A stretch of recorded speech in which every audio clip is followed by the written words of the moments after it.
Hi, I'm Dr. William Horne. I am a postdoctoral fellow at Villanova University and editor of the Active History Review.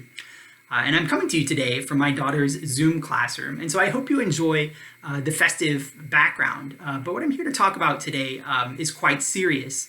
Why we must impeach, expel, and prosecute to the greatest extent possible the Republicans who helped orchestrate the January 6th Capitol Insurrection.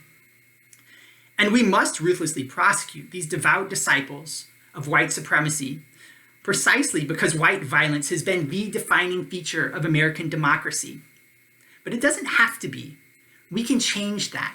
It's been woven into the fabric of our democracy from the beginning, built into its very foundations. But we have an opportunity now to change that, to create a true democracy.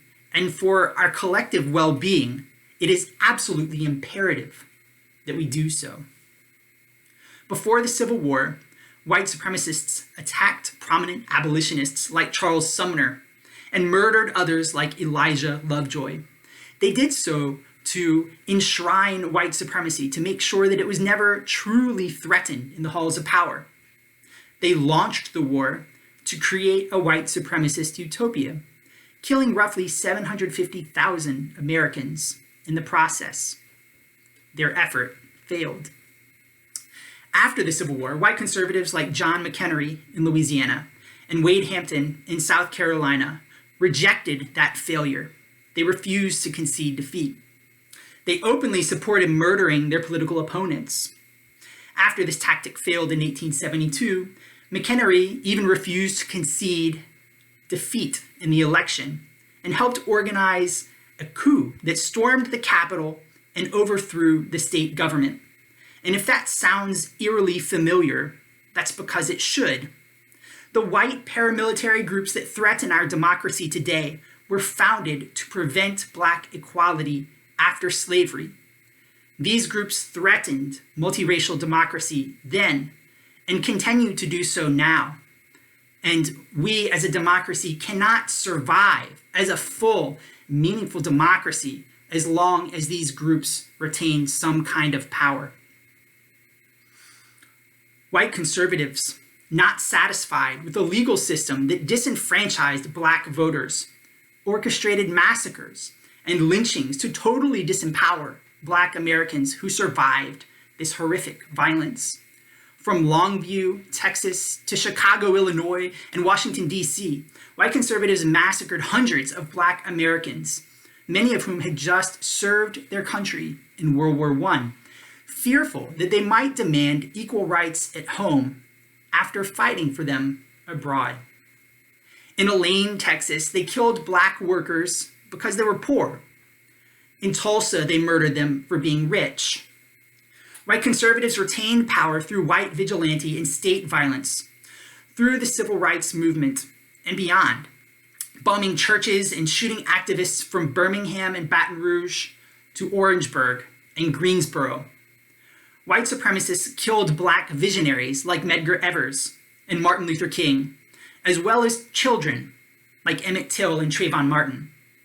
They beat the late civil rights icon John Lewis nearly to death on Edmund Pettus Bridge.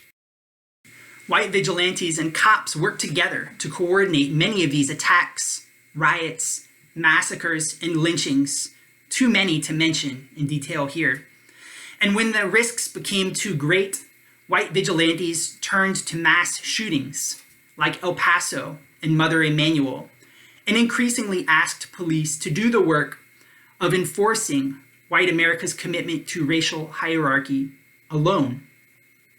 We've had years of video footage from Rodney King to George Floyd of what the enforcement arm of white supremacy will do when they believe that they can. This was no democracy. White supremacists now desperately organize to enthrone the overtly racist and utterly pathetic presidency of Donald Trump as a last bastion against multiracial democracy. And we have every indication that members of the military, police, and Congress itself collaborated with the president to overthrow our democracy. We Americans, and white Americans in particular, must ruthlessly purge these monsters from our ranks. We must have a full and public investigation into the prosecution of those who caused the January 6th Capitol insurrection and make clear once and for all that white violence that has defined American history has no place in its future. We must make it impossible for white America to glean political and capital profits from its historical monopoly of violence. I'm sorry that the January 6th mob at the Capitol is who we have been, but it cannot be who we become.